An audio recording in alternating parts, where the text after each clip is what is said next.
বাংলাদেশের মানুষকে জাতিগতভাবে ধর্মীয়ভাবে অতীতে বিভক্ত রেখে আমাদের পরস্পরকে পরস্পরের বিরুদ্ধে বিদ্বেষপূর্ণ একটা রাজনীতি চর্চা করতে আমরা দেখেছি। এই কারণেই জাতীয় নাগরিক পার্টি বিভাজনের নয়, সম্প্রীতির এক বাংলাদেশ বিনির্মাণ করতে চায়। এই বাংলাদেশে প্রতিষ্ঠার পর থেকেই সকলকে বাঙালি হয়ে যেতে বলা হয়েছিল। বাংলাদেশের অনেকেই বাংলাভাষী, অনেকেই বাঙালি, এটাই বাঙালিদের বাইরেও এই বাংলাদেশে অবাঙালি, চাকমা, মারমা, ত্রিপুরা নানা জাতিগোষ্ঠীর মানুষেরা রয়েছেন। আমরা বিশ্বাস করি সংখ্যায় যে যত অল্পই হোক, সংখ্যায় যে যত বেশি হোক, এই বাংলাদেশ যখন নীতি নির্ধারণ করবে, বাংলাদেশের যখন পলিসি নির্ধারণ করা হবে, তখন সকল জাতিগোষ্ঠীর স্বার্থকে মাথায় রেখে বাংলাদেশটা রাষ্ট্রীয় নীতিগুলো প্রণয়ন করবে। এটাই আমাদের প্রত্যাশা। এই বাংলাদেশে আমাদের সকলের প্রত্যাশার জায়গা, যাতে বাংলাদেশের সকল প্রান্তে রাষ্ট্রীয় সুযোগ সুবিধা, রাষ্ট্রীয় যে সেবাগুলো আছে সেগুলো পৌঁছে যায়।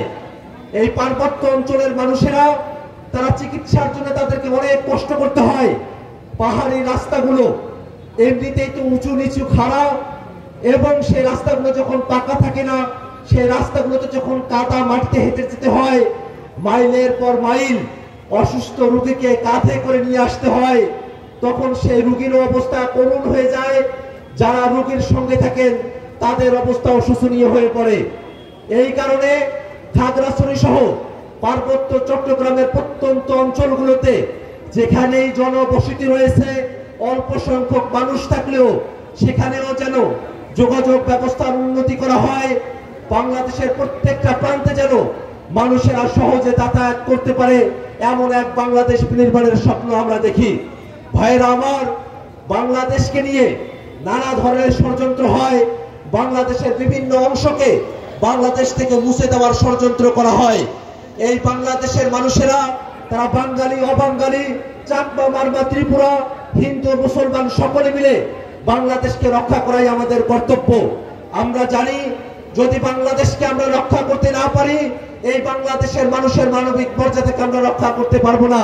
এই ভূখণ্ডের যারা মানুষেরা আমরা আছি, যারা শতাব্দীর পর শতাব্দী ধরে এই ভূখণ্ডে বসবাস করেছি, আমরা সকলে আমাদের সমান অধিকার এবং মর্যাদা নিয়ে বাংলাদেশে বসবাস করব, তেমন আশাবাদ ব্যক্ত করে আমি আমার সংক্ষিপ্ত বক্তব্য এখানে শেষ করছি।